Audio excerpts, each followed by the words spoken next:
What's up, YouTube? It's your Shirley Route Combo, aka the Professor on the Sticks. I'm bringing you all a ranked match. I'm taking on the Jacksonville Jaguars, and I chose the Detroit Lions. This was actually my first game back from my 3 or 4 week hiatus, and it was sloppy, it was bad, it was ugly. And in this commentary, I'm going to go over a couple crucial things in Madden. Number one is how to lose to lesser opponents.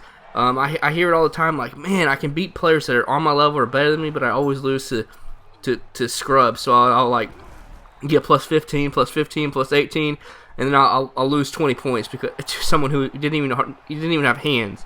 And there's a few things that I feel like that cause that more than anything. Besides just being overconfident, because you're like, man, this guy just plays cover, just all out coverage defense the whole game, and then yada yada. He has no offense, no money plays, just very basic stuff, which is definitely very effective and just a different way of play style that a lot of people in ranked don't see, but it is effective. It's not effective if you're trying to be at the top of the top though, but it's definitely effective. And so the first topic is like how people end up losing to lesser competition, even like how I personally lose to who I feel is like lesser competition than me. Not trying to say I'm the greatest or pound my chest or anything, but everyone has a level that they're at and then end up losing to lesser competition. That's all I'm trying to get at right there. So number one is turnovers. So this game offense is way too easy. It's there's so much stuff that's way over effective, and turning the ball over is crucial mistakes. And so I'll end up losing to someone. I'm like, man, how did I even lose to that guy? I mean, I felt like I moved the ball up and down the field the whole time, scored on him at will. I had a couple stops, and I look at the scoreboard, or the game stats, and I have 3 or 4 interceptions. I'm like, well, bozo, that's exactly why. Just don't force things in. Just take your sack, eat your sack. I do a good job of just taking my sacks because I won't force throws.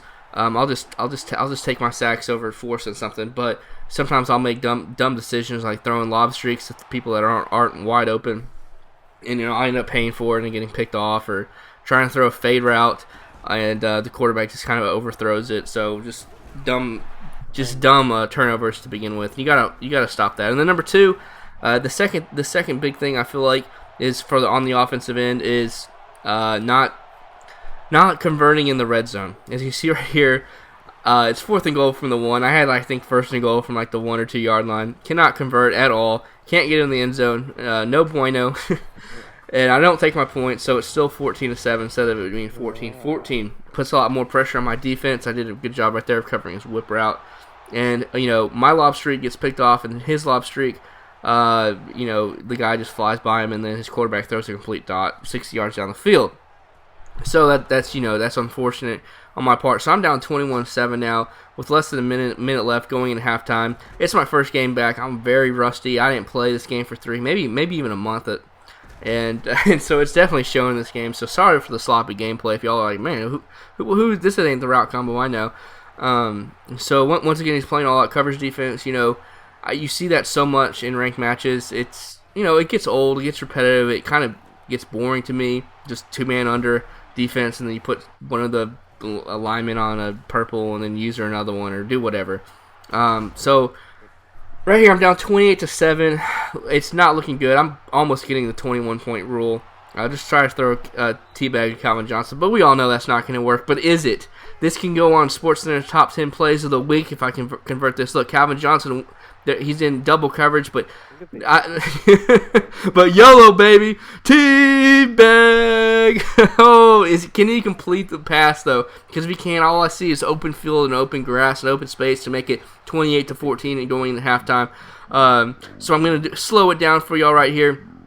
As Calvin Johnson gets the teabag, his defender blocks him, and so they ended up negating each other, and one of them falls to the turf, able to get a touchdown to make it a 14-point game going in the second half. And this is the second topic right here I want to talk about. A lot of people ask me how to bait, how do you lurk, what does lurking exactly mean, how exactly do you do it?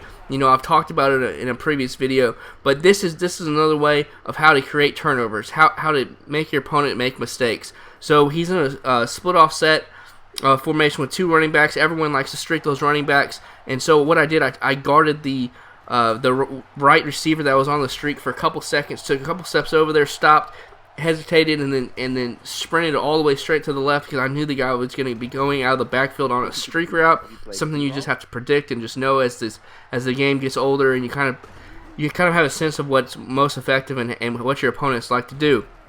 And so I was able to bait him into that throw. I lurked one thing and went somewhere else, and I was able to bait him into throwing the ball exactly where I wanted him to. And once again, I did the same thing. As the game goes on, your opponents get predictable. Everyone has tendencies, even I do, and things they like to do, and routes they like to go to. And if they're open a couple times early on, they're gonna try to go back to them. And so, especially when you play with teams not the 49ers or Ravens or some of those these Seahawks or those big hitters, you have to force turnovers by baiting and lurking players. And that's a huge difference between average players and good players. Like, average players can have all the money plays and good money defensive formations, but you have to know he fumbled that not because he caught it and dropped it, but because it was a lateral pass. And once again, guys, look at this. Just a pathetic offensive series trying to get in the once I get in the red zone, I see a guy in the back of the end zone open, but he closed the gap as I slid over, and then I just threw an interception. And so I'm doing all the stuff that allows you to lose to lesser competition. And it's just, everyone loses to players they feel like they shouldn't lose to, and it usually goes back to not converting in the red zone and turning the ball over. Is because you can move the ball up and down on somebody, but if you throw in 3 interceptions and don't convert in the red zone, it's gonna be tough sledding for you. So right here, I hit him with the turbo blitz. It's very cheesy, but I was getting really frustrated the way I was playing. I wanted to get this W. I wanted to get the ball back. If you want to know how to turbo blitz, if you don't know how to, you can just check out my defensive guide. It's on my main channel page, and it will show you how to do that. It's definitely effective, but you can counter it. A lot of people know how to counter it. But if you just throw it in once a game, I don't see much problem with it. So once again, first and goal at the 8-yard line, I get sacked. Second and goal, I'm trying to throw a T-bag. Calvin Johnson's wide open. Stafford has a bad throw, and I threw it a little too early. Threw it a little too early right there too for him to get the auto rocket catch. And so now it's fourth and goal. I throw it at the right time. He turns around for the auto rocket catch, and Stafford throws it into the third row of the stands. So turnover on downs once again. I think that's 3 times in the red zone I've had the ball and not converted one bit. It's very pathetic showing on my part. But props to him. Good red zone defense. Played all some pretty much all out coverage defense. I'm able to get a crucial interception.